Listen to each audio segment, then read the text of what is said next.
What's happening, guys? The Amazing Spider-Man 2 official viral website, thedailybugle.tumblr.com, released yet another article. It's called Oscorp Corp's ID, and it basically confirms that Dr. Ratha, an Oscorp employee from the first movie, is actually dead. The New York City coroner's office yesterday positively identified a badly decomposed body found in the sewers beneath Lower Manhattan as that of Dr. Ratha, 46, formerly of Oscorp Industries. In The Amazing Spider-Man, Dr. Ratha's fate was never really revealed. He just disappeared right after the bridge scene.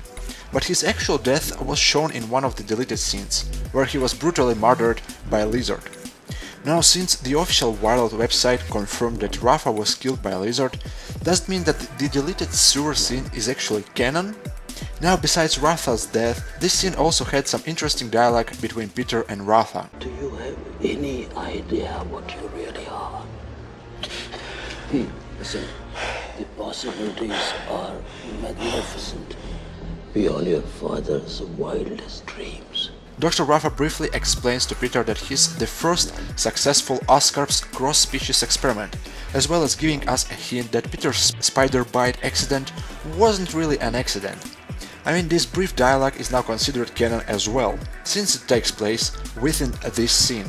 By the time the movie came out, some fans came up with a theory that Ratha was aware that Peter spied on him at Oscorp, and that he let him enter Spider's room on purpose.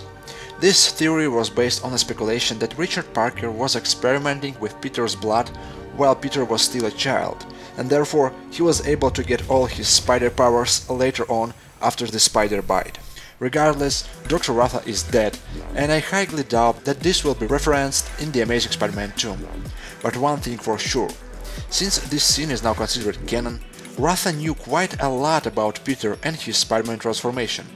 And since he's an Oscorp employee and he tried his best to develop a cure for Norman, we can assume that Norman Osborn is aware of all this information regarding Peter as well, which sets him up as even more dangerous a villain in the future films. Oh, and by the way, the article is written by Dilbert Trilby, who in the original comics was a journalist who wrote obituaries for the Daily Bugle. Anyway, let me know what you guys think, and I'm off for now.